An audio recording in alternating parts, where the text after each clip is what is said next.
bénédiction se repose sur la vie de tout un chacun. Donc, Dieu nous fait grâce. Dieu nous fait grâce. Et Dieu fait des grandes choses. Et il a envoyé encore son serviteur de vie, Angile. Amen. Et c'est lui qui va nous communiquer le conseil de Dieu. Voilà, que Dieu bénisse richement son serviteur. Voilà, donc il est de la maison, le docteur. Voilà, il n'est plus à présenter, vous êtes d'accord avec moi? D'accord? Voilà, donc il est là avec son épouse. Voilà, donc sous vos acclamations, nous allons accueillir l'homme de Dieu.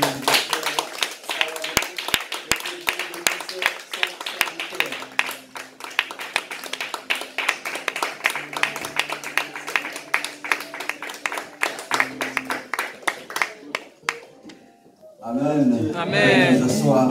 Gloire à Dieu. Amen. Gloire à Dieu.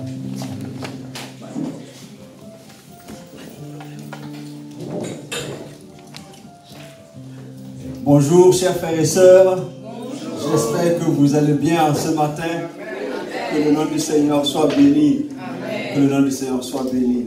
En tout cas, heureux d'être avec vous encore ce matin pour que nous puissions partager la parole de Dieu. La parole de Dieu. Alors que le Saint-Esprit prenne le contrôle et qu'il nous conduise et que Dieu accomplisse son œuvre au milieu de nous. Amen. Amen. Je propose que nous puissions incliner nos têtes et que nous puissions prier quelques minutes. Notre Dieu et notre Père, nous voilà en ta présence ce matin. Tu nous réjouis parce que tu es au milieu de nous. Alléluia. Nous te bénissons. Nous te savons là. Depuis le début de ces moments.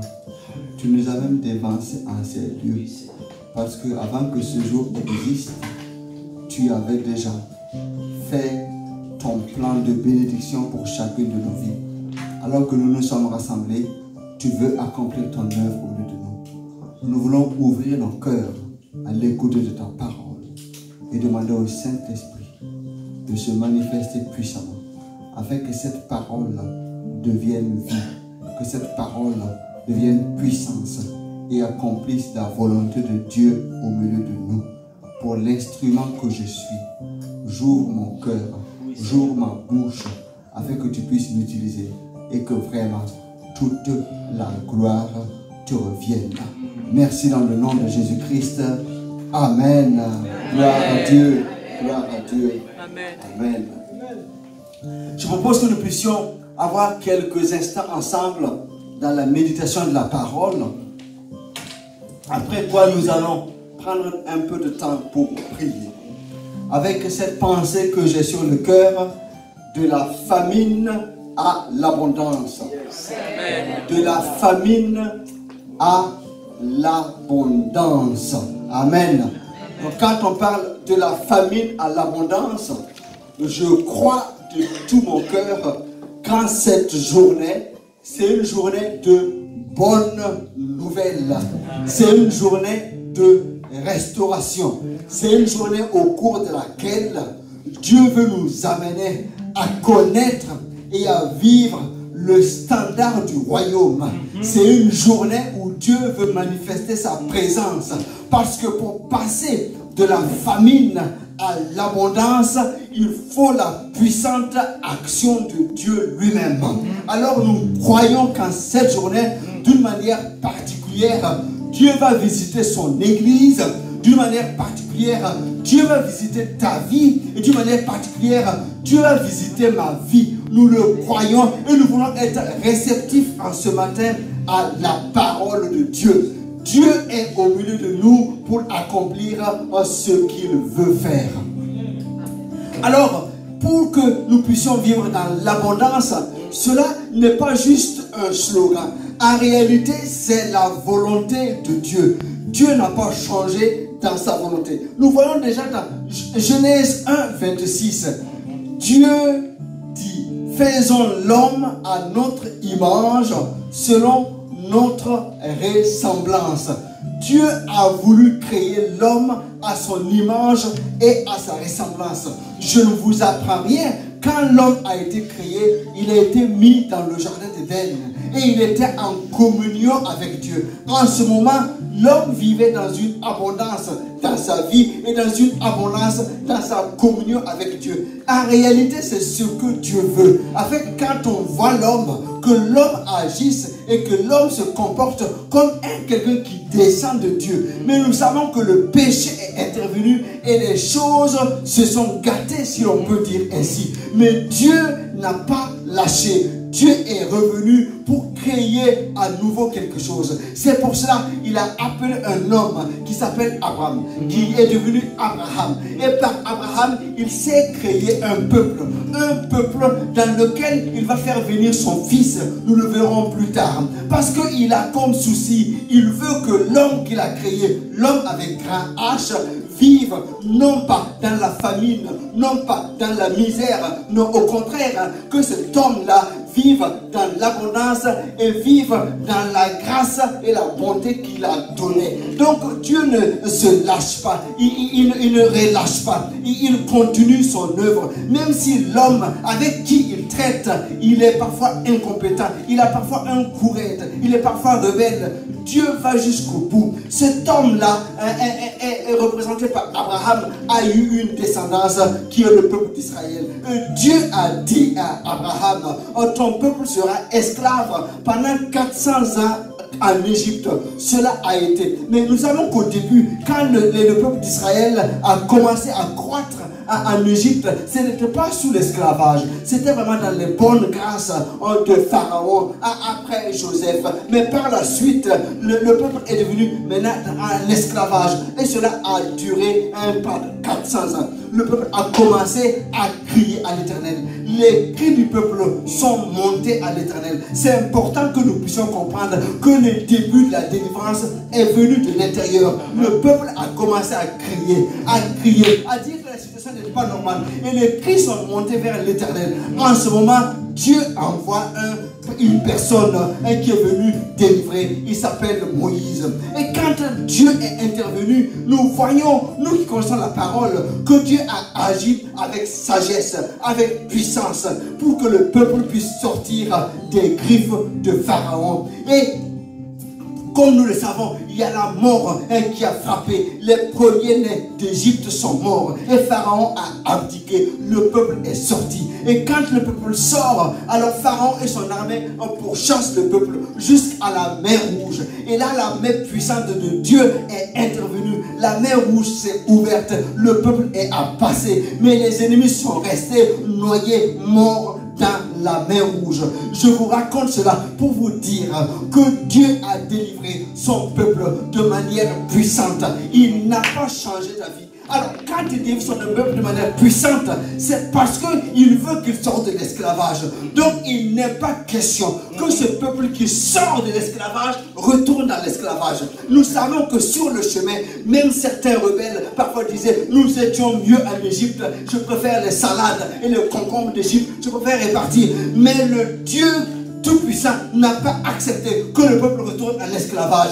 Il les a délivrés de manière puissante. Il n'est pas question que sa renommée soit entachée comme un Dieu qui délivre et ceux qu'il a délivrés retournent encore en esclavage. C'est pour cela que Dieu a tenu bon. Même si le peuple a été rebelle, le peuple devant Jéricho n'a pas eu la foi pour entrer. Alors Dieu a permis qu'il tourne pendant 40 ans dans le désert. Et tous ceux qui sont sortis d'Égypte comme adultes sont morts, sauf les enfants qui sont allés jusque dans la terre promise. Mais Dieu a tenu à ce que le peuple qui est sorti aille jusque dans la terre promise. Dieu n'a pas délivré ce peuple-là juste pour qu'il change de lieu et qu'il aille se débrouiller comme il peut. Il a fait une promesse. Je vous délivre et je vous amène dans un pays où coule le lait et le miel. Ça, c'est la caractéristique de ce que Dieu veut faire. Quand il te délivre, c'est pour t'amener dans quelque chose qui est meilleur. C'est pour t'amener dans un pays où coule le lait et le miel. J'espère que vous me suivez ce matin. Quand ils sont arrivés là, ce n'était pas tout le temps de la la liberté. Il y a eu des combats à mener, des juges sont passés, des rois sont passés, et il y avait toujours des combats. Et nous savons que parfois il y a eu des hauts et des bas. Et quand le peuple était rebelle, il y a eu même parfois la déportation. Mais Dieu avait toujours son objectif de ramener le cœur du peuple à se tourner vers lui. Parce qu'il veut que là où le peuple est, qu'il vive l'abondance, qu'il vive la grâce. Afin que les autres peuples sachent que c'est dans ce peuple-là qu'il y a un Dieu. Je n'ai pas oublié le titre que j'ai donné à ce message. Nous passons de la famine à l'abondance. Mais je vous explique pour que vous puissiez me suivre pendant quelques minutes. J'espère que vous êtes là. Nous passons de la famine à l'abondance par la grâce de Dieu. Quand le peuple est arrivé, tout ne s'est pas passé comme il faut. Vous savez qu'entre-temps, le peuple a été divisé en deux groupes. Le royaume du nord et le royaume du sud. Le royaume du sud avait pour capitale Samarie. Et nous allons nous attarder un peu à ce qui s'est passé à Samarie. Et Dieu va nous éclairer par sa parole. Pendant que Samarie, il y avait le peuple qui était là, il y avait de la joie. Il y avait les ennemis qui n'étaient pas loin. C'était le peuple de Syrie. Un des faits que je voudrais vous rappeler ce matin, c'est un général Naaman. Ce général-là, il était lépreux.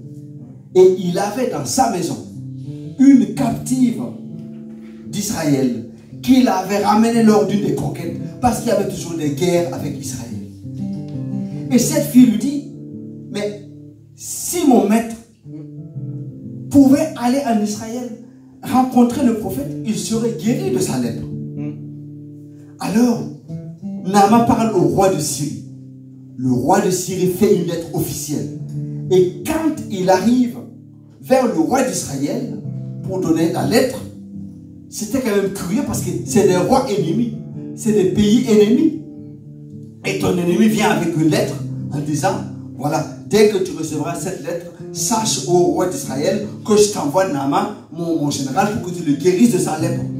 Et quand le roi de Syrie voit ça, le roi d'Israël voit cette lettre, il est complètement énervé. Il ne comprend pas. Il dit non, c'est la provocation que le roi de Syrie me veut. Là, il déchire ses vêtements.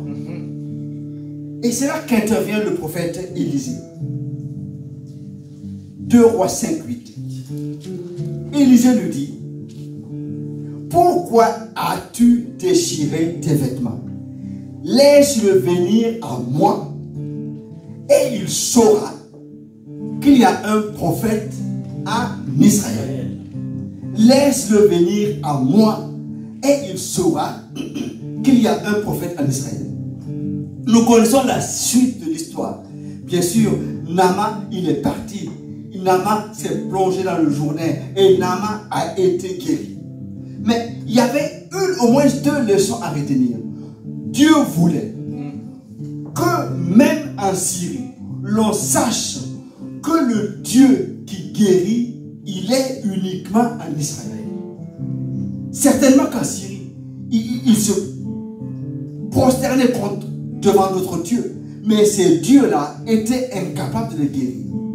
Il fallait aller en Israël pour trouver le Dieu, l'Éternel qui guérit. Et Dieu voulait aussi rappeler au peuple d'Israël, ce n'est pas la peine de regarder ailleurs. En Syrie, il n'y a pas de Dieu qui peut vous guérir. Celui qui guérit se trouve en Israël. Ce n'est pas la peine de tourner votre tête, votre regard pour chercher d'autres dieux, pour chercher d'autres secours. Le seul secours se trouve en Israël. C'est pour cela que la parole a été dite par le prophète Élisée, afin que tout le monde sache, que la royauté sache, qu'en Syrie l'on sache, que celui qui guérit se trouve en Israël. Et qu'en Israël, il y a un prophète. Et comme il y a un prophète qui parle de la part de Dieu, alors la guérison peut être donnée. Effectivement, Naaman a été guéri. Cela, nous parlons de la parole de Dieu. Cela n'est pas lointain. Quand nous parlons de ça ce matin, c'est que cela concerne ta vie, cela concerne ma vie. Nous devons savoir et comprendre que c'est vers nous que le monde vient pour être guéri. C'est nous qui sommes les prophètes. C'est nous qui devons guérir. Il n'y a pas de guérison ailleurs. La guérison et la délivrance se trouvent en l'Éternel seul. Et c'est toi qui dois être l'instrument entre les mains de Dieu pour guérir. C'est moi qui dois être l'instrument entre les mains de Dieu pour guérir le cœur, pour guérir le corps. C'est ce que Dieu veut nous rappeler ce matin. Il y a un prophète en Israël. Il y a un prophète à ECB. Il y a un prophète dans ma famille. Je suis le prophète de Dieu. Je reçois la parole de Dieu. Je l'accepte et j'accepte que cette parole agisse dans ma vie pour que je sois moi-même guéri, béni et que je sois une source de bénédiction pour les autres. Afin que je passe de la famine à l'abondance. C'est ce que la parole de Dieu veut faire dans nos vies ce matin. Nous continuons avec une autre histoire. Quelques temps plus tard, le roi de Syrie est quand même revenu pour entourer Samarie parce qu'il voulait faire arrêter Élisée. Qu'est-ce qui s'est passé? En fait, le roi de Syrie, quand il faisait des plans d'attaque, des plans contre le roi d'Israël, en fait, ces plans étaient révélés au roi d'Israël. Et à tel point que le roi de Syrie s'est dit, certainement que dans mon camp, il y a un traître qui va dire les choses. Et non, finalement, un de ses conseillers lui dit, non, il n'y a pas de traître. C'est qu'en Israël, il y a un prophète, le prophète Élisée. Mais tout ce que tu décides, même dans ta chambre, il est au courant. Dieu le lui révèle. Amen.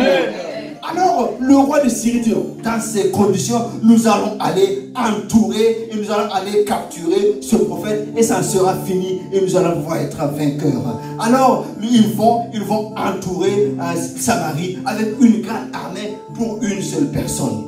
Et quand le serviteur d'Élisée se lève le matin, il voit l'armée autour, c'est la peur. Il va en parler à son maître, le prophète Élisée. 2 Rois, chapitre 6, verset 16. Élisée répondit, ne crains point, car ceux qui sont avec nous sont en plus grand nombre que ceux qui sont avec eux. Je répète, ne crains pas, car ceux qui sont avec nous sont en plus grand nombre que ceux qui sont avec eux. Voilà 2 hommes qui voient une situation, mais ils ne voient pas la situation de la même manière.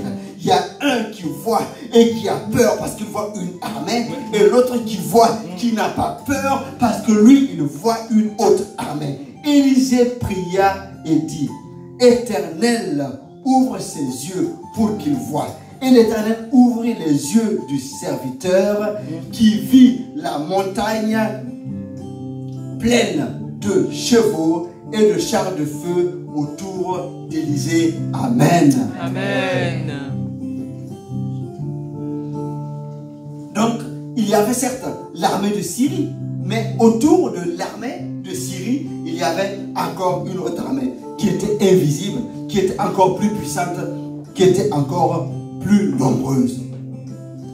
Mais ça, c'est la vérité de la parole de Dieu, qui est parfois difficile pour nous à accepter. Parce que nous voyons de nos yeux ce qui est réel.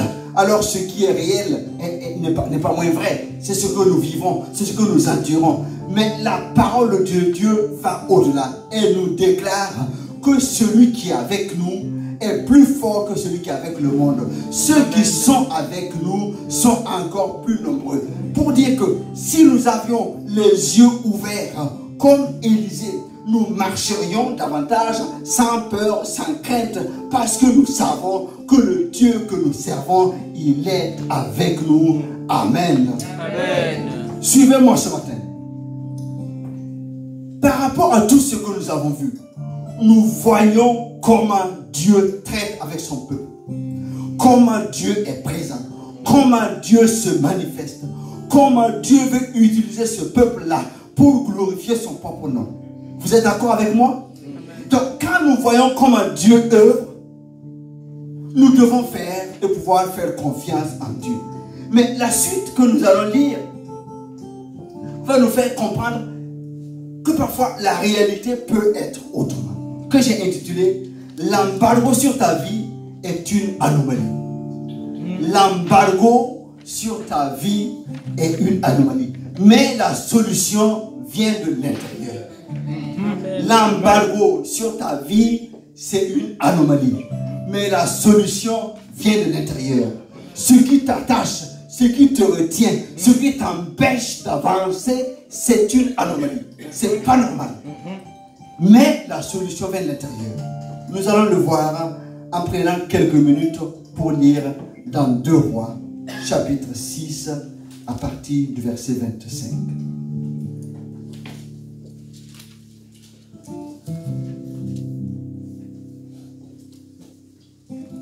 Il y eut une grande famine dans Samarie, parce que le roi de Syrie avait siégé, avait pris le siège et entouré toute la Samarie.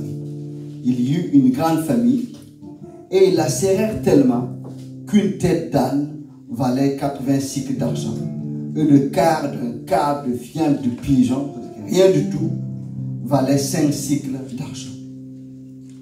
Et comme le roi passait sur la muraille, une femme lui cria: sauve-moi, ô roi, mon Seigneur.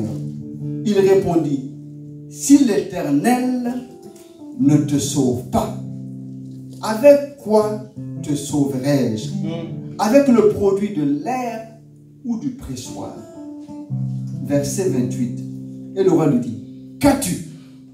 Elle répondit: cette femme-là m'a dit, donne ton fils et nous le mangerons aujourd'hui.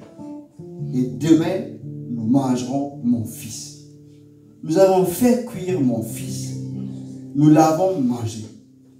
Et le jour suivant, je lui ai dit, donne ton fils et nous le mangerons. Mais elle a caché son fils. Quelle triste histoire. Lorsque le roi entendit les paroles de cette femme, il déchira ses vêtements en passant sur la muraille. Et le peuple vit qu'il avait en dedans un sac sur son corps. Le roi dit: que Dieu me punisse dans toute sa rigueur si la tête d'Élisée, fils de Shaphat, reste aujourd'hui sur lui. Verset 32. Or, Élisée était dans sa maison et les anciens étaient assis auprès de lui. Le roi envoya quelqu'un devant lui. Mais avant que le messager soit arrivé, Élisée dit aux anciens: voyez-vous que ce fils d'assassin envoie quelqu'un pour monter la tête. Écoutez, quand le messager viendra, fermez la porte, repoussez-le avec la porte. Et le bruit des pas de son maître ne se fait-il pas entendre derrière lui? Verset 33. Il leur parlait encore et déjà le messager était descendu vers lui et disait: voici, ce mal vient de l'Éternel. Qu'ai-je à espérer encore de l'Éternel? Chapitre 7, verset 1. Élisée dit: écoutez la parole de l'Éternel.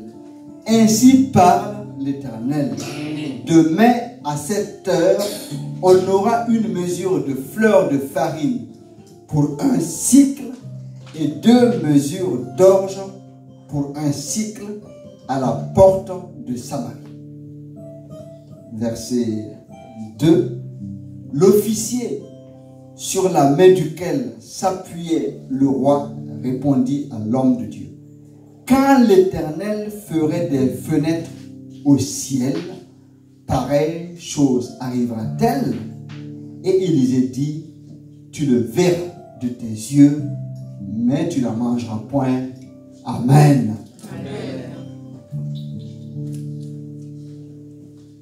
Nous connaissons bien ce passage.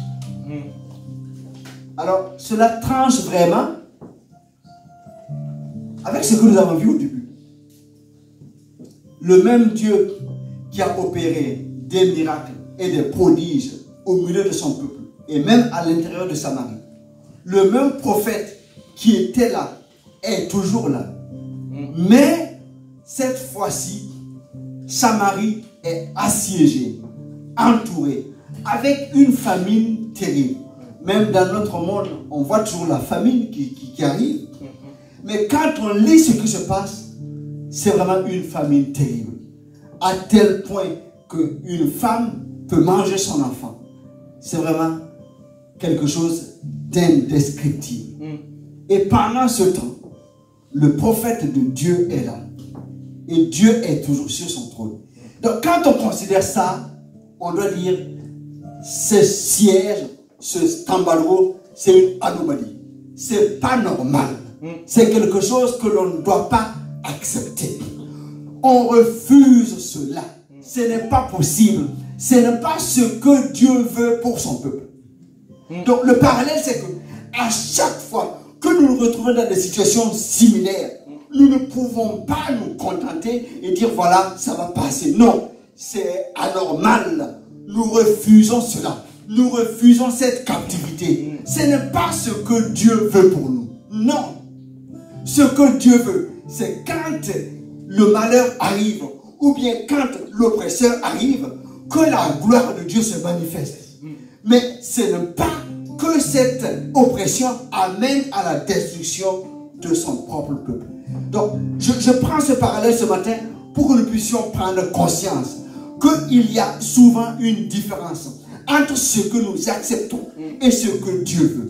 Dieu, ce qu'il veut, c'est que son peuple soit dans l'abondance. Ce n'est pas qu'il soit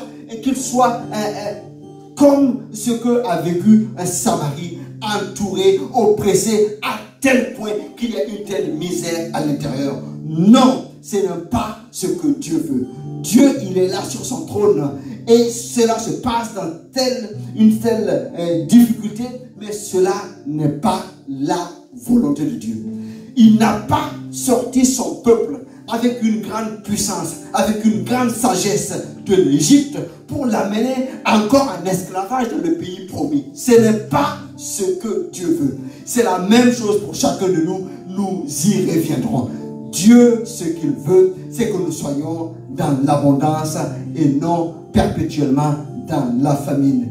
Écoutez bien, quand cette situation arrive, nous pouvons distinguer des comportements qui sont différents, qui nous montrent que ces comportements sont des comportements qui sont anormaux.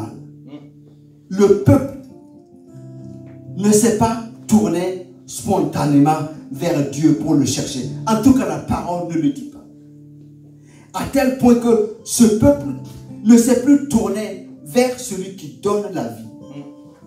L'expérience des femmes nous montre qu'en fait, à un moment donné, la douleur est grande. Et ce peuple commence à collaborer avec les desseins de la mort. En se disant, notre avenir n'a plus lieu d'être. Ma progéniture n'a plus d'importance. Je vais plutôt collaborer avec la mort pour que la mort vienne manger mes enfants. Je préfère ça. Il n'y a plus rien à espérer de Dieu. Quand dans une situation, l'on commence à désirer la mort, cela arrive dans notre société, on commence à préférer la mort à la vie, on est dans une anomalie. On doit refuser cela. Ce n'est pas ce que Dieu veut pour l'homme et la femme qu'il a créé sur la terre. Non, pas du tout. Il est le Dieu de la vie, il n'est pas le Dieu de la mort. Et quand ces situations arrivent, il y a l'oppresseur qui est là, qui veut toujours pousser à la mort, parce qu'il est venu pour cela. Mais Dieu est venu pour la vie par Jésus-Christ, nous le verrons. Le deuxième comportement, c'est le comportement de l'officier. L'officier, il dit, lui, il croit toujours que Dieu existe, mais il dit que même si Dieu ouvre des fenêtres au ciel, la situation est tellement grave que Dieu est incapable de changer quoi que ce soit. Mais c'est pour ça qu'on a pris le temps de voir ce que Dieu a fait quelque temps avant. Ce peuple-là a vu, il n'y a pas longtemps, Dieu a agi. Mais quand il est dans des situations difficiles, il ne croit plus que Dieu est capable. Il dit, même si Dieu ouvre les fenêtres du ciel, pareille chose ne peut pas venir. Il a manqué complètement de foi en Dieu. Il a toute puissance de Dieu, il n'y croit plus. Dieu est capable peut-être de petites choses, mais pas de grandes choses comme ça. Cela attire notre attention. Peut-être nous avons parfois aussi des pensées comme cela. Peut-être sûr que certaines situations, nous pouvons les laisser pourrir en disant, dans tous les cas, cela fait si longtemps, cela est tellement difficile. Je pense que Dieu ne peut pas, ou Dieu ne veut pas faire quelque chose. Alors tournons la page, voyons autre chose. Non, c'est quand nous faisons cela, c'est parce que nous croyons que la situation est tellement dépassée, le temps est passé, Dieu ne peut plus rien faire. Nous rabaissons ce que Dieu peut faire. Est-ce que vous me suivez ce matin? Cet officier dit que même si Dieu ouvre les fenêtres du ciel, pareille chose n'arrivera pas. Le prophète lui dit, tu verras, mais tu ne mangeras pas.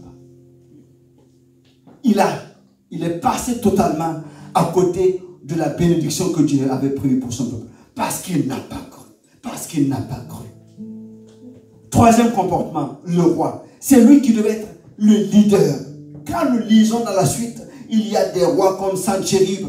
Il y a d'autres qui ont su leader le peuple. Rassembler le peuple. Afin d'aller pendant la crise vers l'Éternel. Non, ce roi-là n'a pas su le faire. En tout cas, la parole ne le dit pas.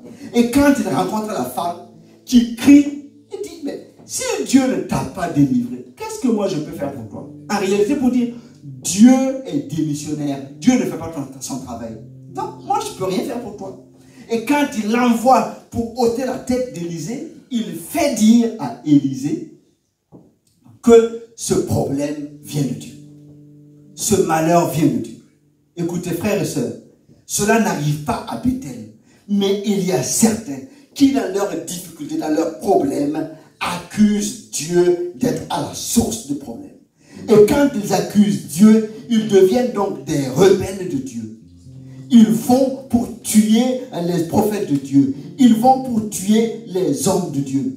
Alors quand tu fais ça, tu fais une grave erreur stratégique. Parce que c'est celui qui est la solution de ton problème que tu es en train de combattre.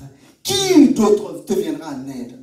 Seul Dieu peut te venir en aide. Et tu prends Dieu comme la source de ton problème. Il y a eu une quatrième attitude. Élisée était assis avec les anciens dans la maison. Je crois, la parole ne le dit pas, que pendant tout ce temps de siège, il y a eu quand même des échanges entre le roi et Élisée. Et Élisée a dû dire au roi, écoute roi, je n'ai rien reçu de Dieu pour l'instant. On ne fait rien, on ne bouge pas, on est là, on attend. Tant que Dieu n'a pas parlé, je ne peux rien te dire. Qu'est-ce qu'il faut faire, Élisée? Je ne sais pas. Je n'ai rien reçu de Dieu pour l'instant. Mais je t'encourage plutôt à chercher Dieu, que nous puissions chercher Dieu.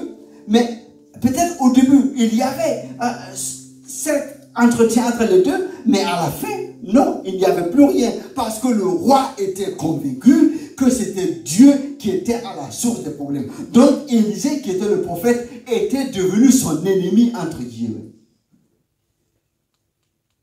Élisée et les anciens étaient assis. C'est étonnant de savoir que, alors que la ville est dans la famine, tout le monde, quand il y a la famine, donc les repas s'espacent, après il n'y a plus. Donc on commence par maigrir, après on devient dénutri, on n'a plus la force de marcher, et cela touche tout le monde, du roi au plus petit. Bien sûr, ceux qui avaient beaucoup vont être un peu plus à l'abri que ceux qui étaient déjà pauvres. Mais peut-être la mort a déjà commencé à frapper. Quand on parle de ces femmes, on ne parle pas de leurs conjoints. Il y a peut-être des gens qui sont déjà morts de famine. C'était vraiment terrible. On sentait peut-être la mort déjà quand on se promenait à Samarie. Alors que le prophète de Dieu était là.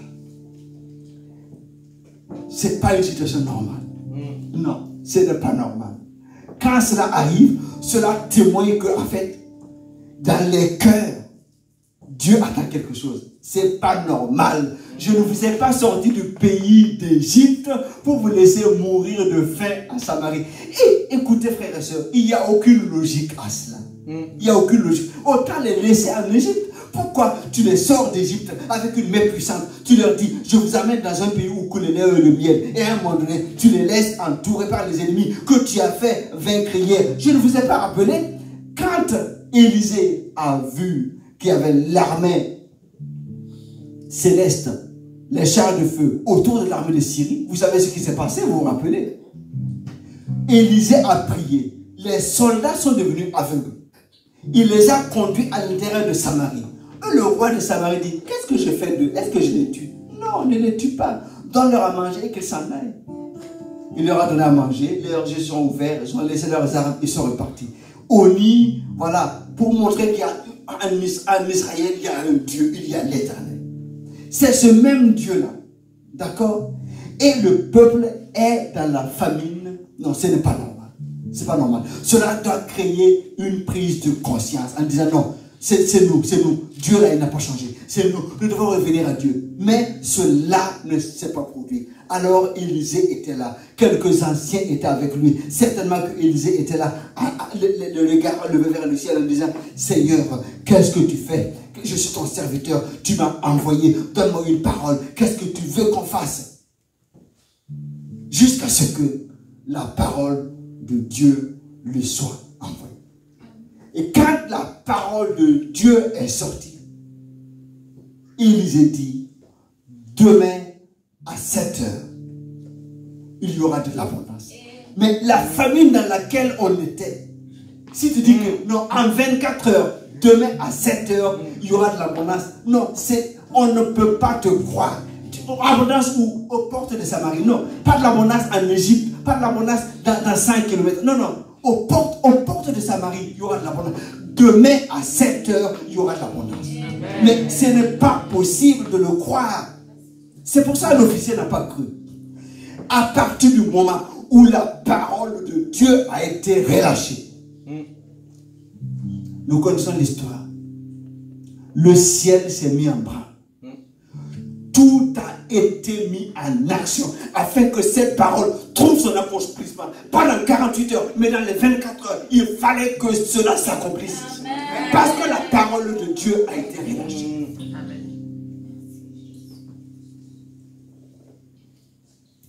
La solution n'est pas venue d'ailleurs.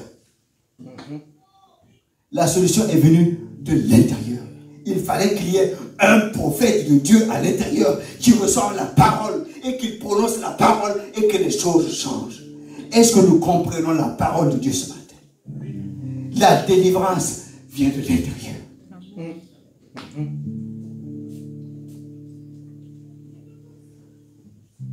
Quand la parole est sortie, les choses se sont mises en route. Et dans la nuit,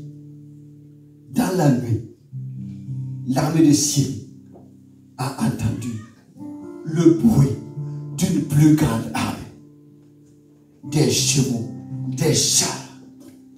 Et le bruit était tellement impressionnant qu'ils ont pris la fuite.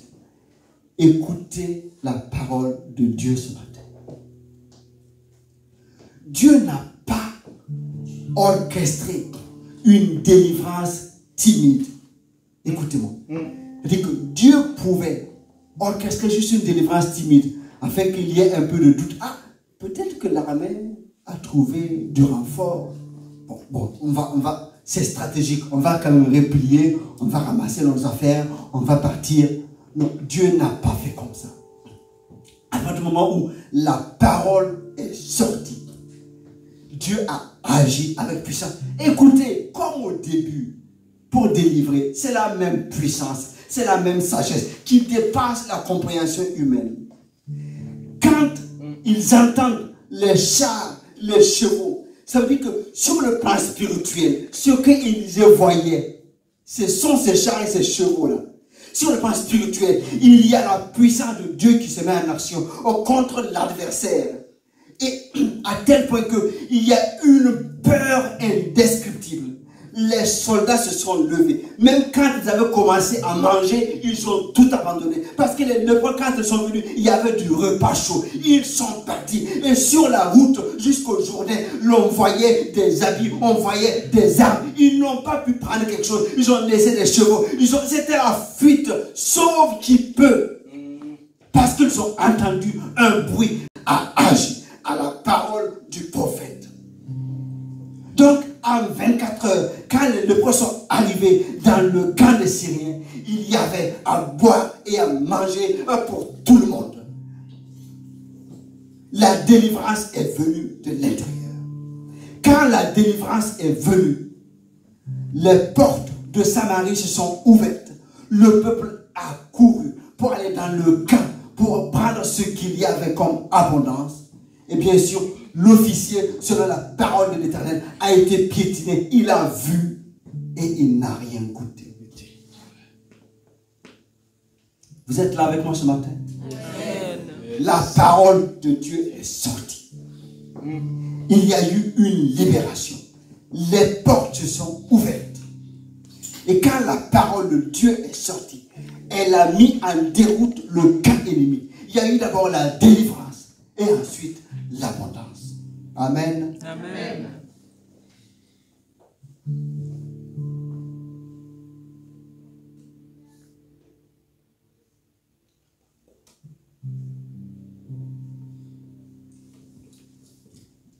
Christ est la parole faite chair.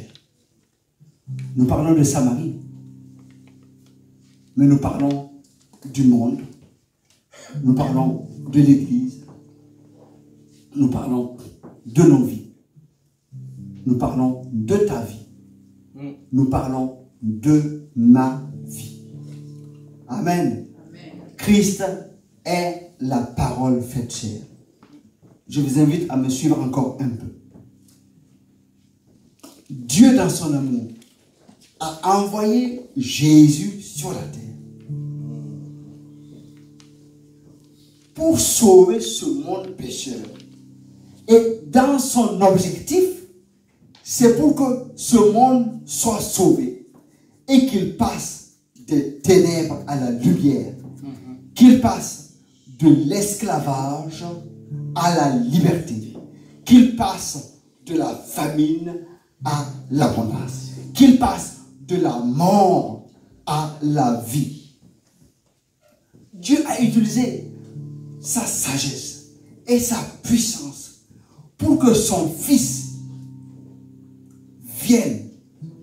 Nous connaissons l'histoire, mais si nous pouvions comprendre les choses avant qu'elles aient existé, nous comprenons que c'est une sagesse infinie. Le Dieu créateur de l'univers, qui envoie son propre Fils, qui prend un corps humain, c'est inimaginable, pour mourir à la croix.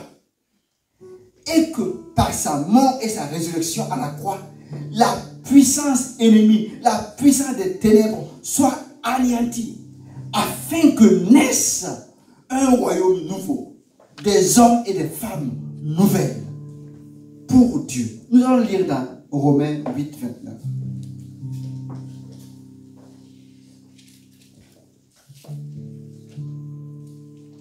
Car ceux qu'il a connus d'avance, il les a aussi prédestinés à être semblables à l'image de son Fils. L'image de son Fils. C'est ce que nous avons lu dans Genèse. Dieu nous a créés à son image.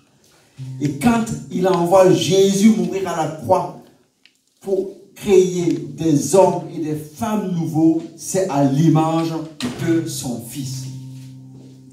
Afin que son Fils soit le premier-né d'entre plusieurs frères. Donc Jésus est le Fils de Dieu, le grand frère. Nous sommes des fils de Dieu, nous sommes des petits frères, des petites sœurs à l'image du Fils de Dieu. Verset 30. Ceux qu'il a prédestinés, il les a aussi appelés. Et ceux qu'il a appelés, il les a aussi justifiés. Et ceux qu'il justifiés, il les a aussi glorifiés. Verset 31. Qu'allons-nous dire donc? Que dirons-nous à l'égard de ces choses? Quand nous voyons toutes ces déclarations, il a fait de nous des enfants de Dieu, à l'image de son Fils. Il nous a justifiés. Il nous a glorifiés. Donc, quand nous considérons ces faits, que dirons-nous? Il n'y a plus rien à dire. Nous continuons le verset. Si Dieu est pour nous, qui sera contre nous? Donc, Dieu, nous sommes dans le camp de Dieu. Nous sommes de la famille de Dieu. Dieu est pour nous. Qui sera contre nous? Amen. Lui qui n'a point épargné son propre Fils, mais qui l'a livré pour nous tous. Comment ne nous donnera-t-il pas aussi toutes choses avec lui? Amen. En son Fils, Dieu nous donne toutes choses. Il nous donne la liberté qu'il y a dans le Fils. Il nous donne la paix du Prince de paix. Il nous donne la joie qu'il y a dans le Fils. Il nous donne la force qu'il y a dans le Fils. Il nous donne la révélation du Père qu'il y a dans le Fils. Il nous donne toutes choses dans le Fils. Puisqu'il a déjà donné le Fils pour nous, il nous donne toutes choses dans le Fils. Amen.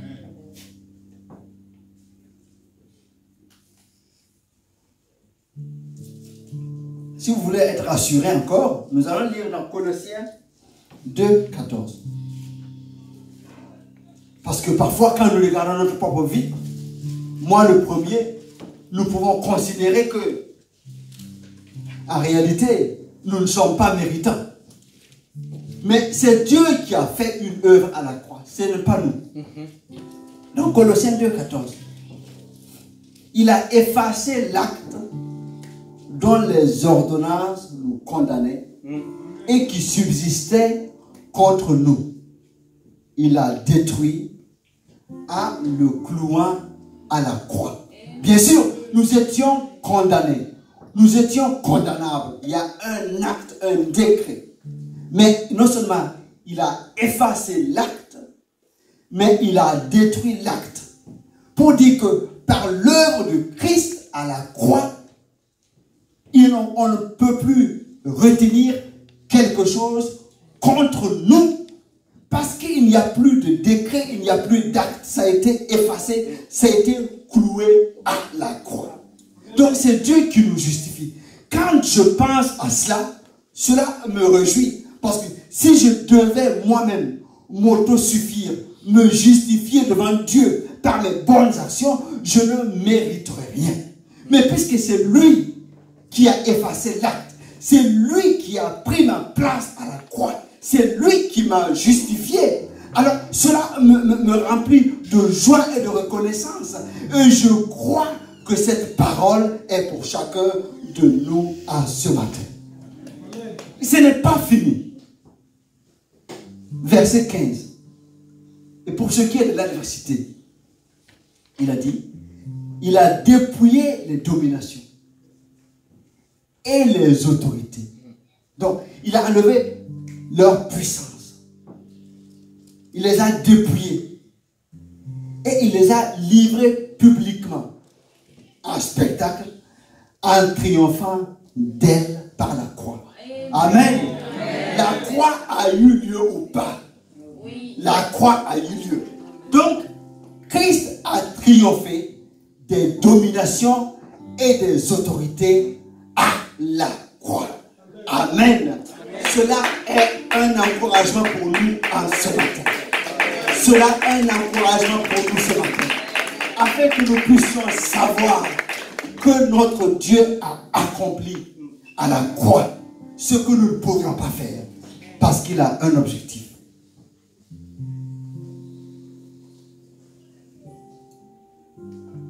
On n'a pas fini. Jean 10, 10 que nous connaissons. Pourquoi Jésus a fait tout cela? Pourquoi Jésus a fait tout cela? Jean 10, 10. Parce qu'il sait que le voleur ne vient que pour dérober, égorger et détruire. Dieu le sait. Jésus le sait. Le voleur, il est là. Il cherche à dévorer, à égorger et à détruire. C'est pour cela qu'il est venu lui-même en personne. Il n'a pas envoyé un ange. Il est venu afin que les brebis aient la vie. Amen. Amen. Et qu'elles soient dans l'abondance. Non, il n'y a pas d'autre objectif pour lequel Christ est venu. Il est venu pour que les brebis aient la vie.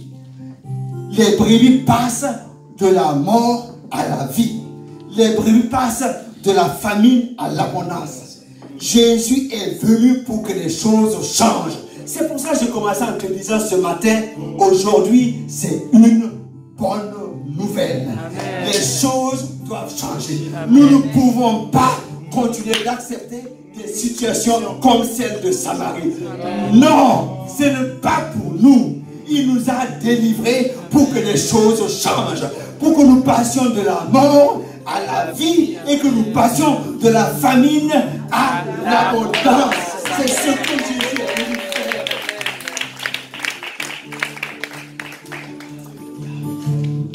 Pour terminer, nous lisons Romains 5, 17.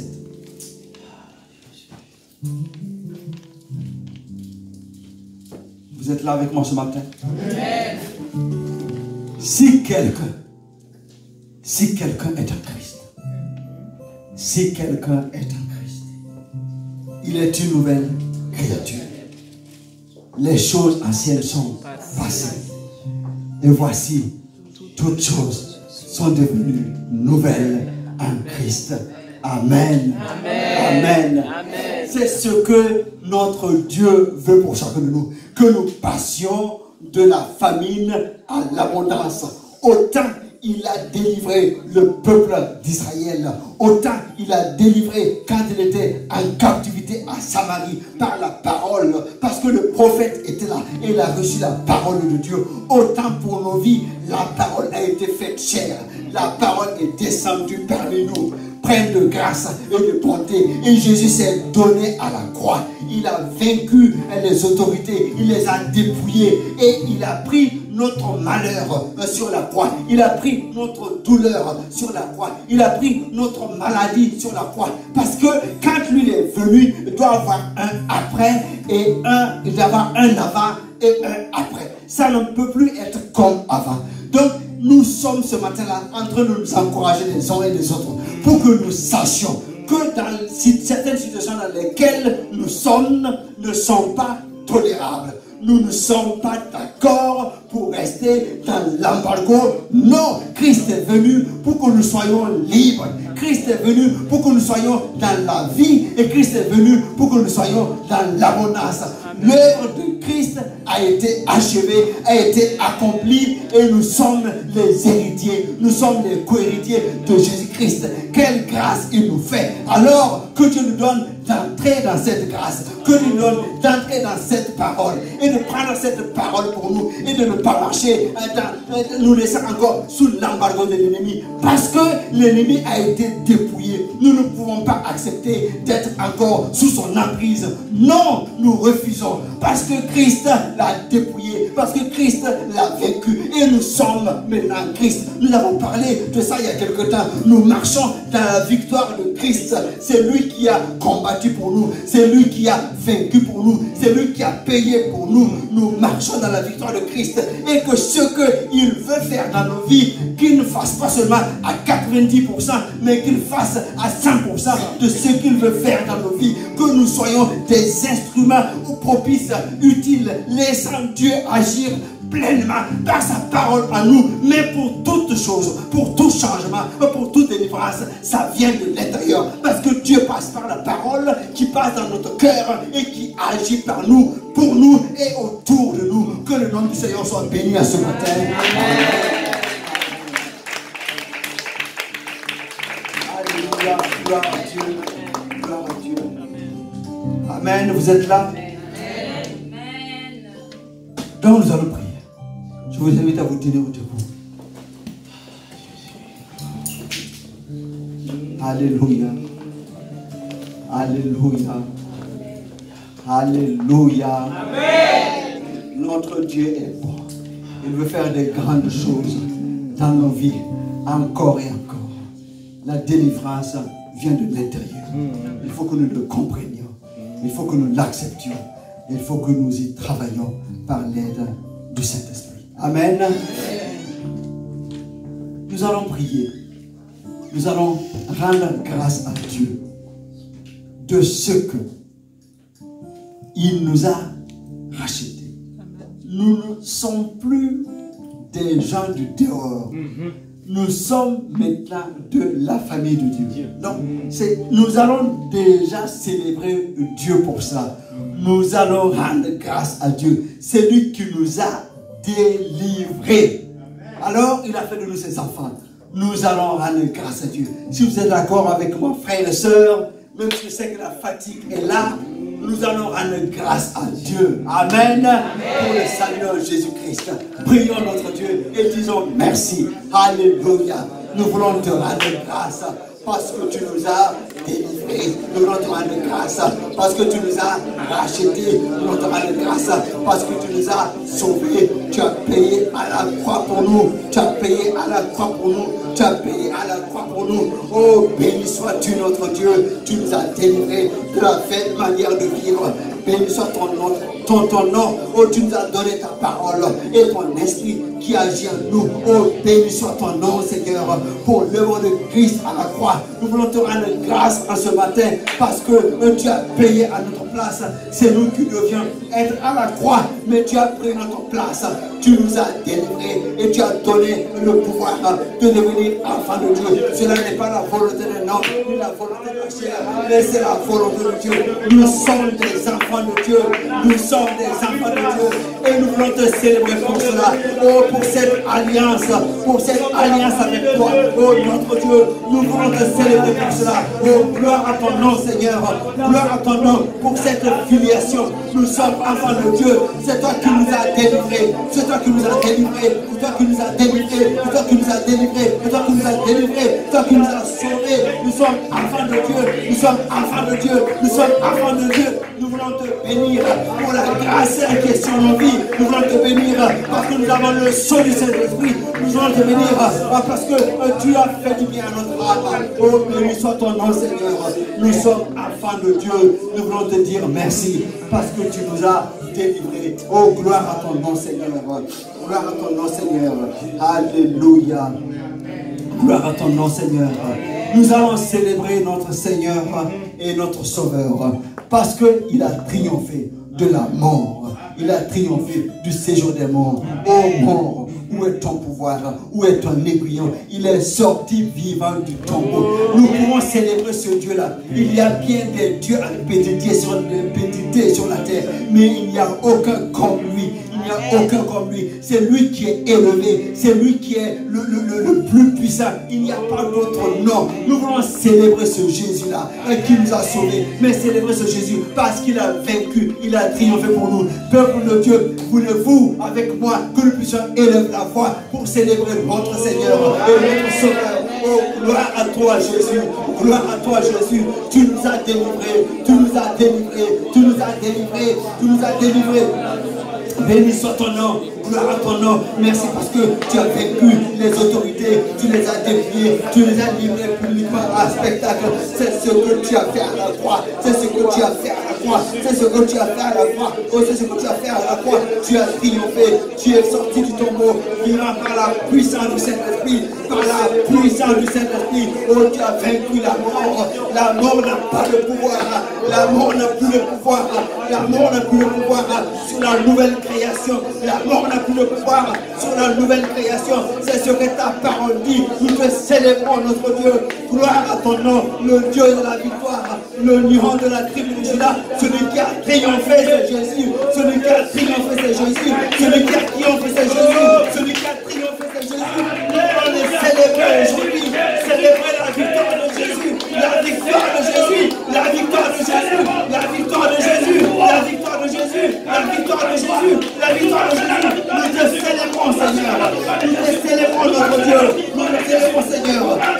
le nom de Jésus. Oh, béni soit ton nom, Seigneur. Béni soit ton nom, Seigneur. Alléluia. Alléluia. Alléluia. Gloire à ton nom, Seigneur.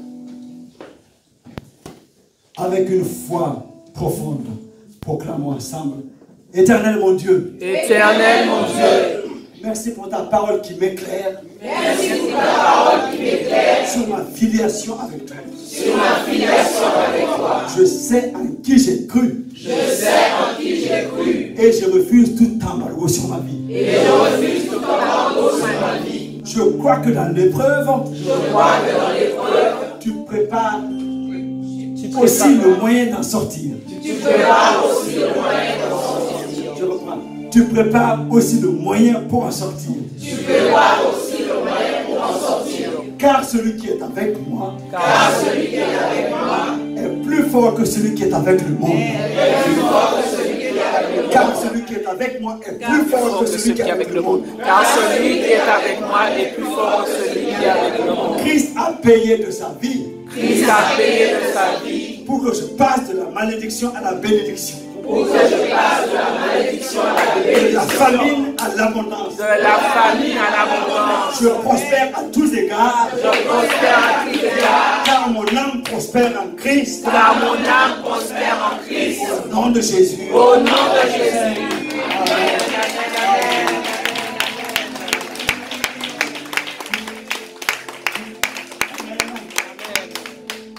Laisse la parole au pasteur.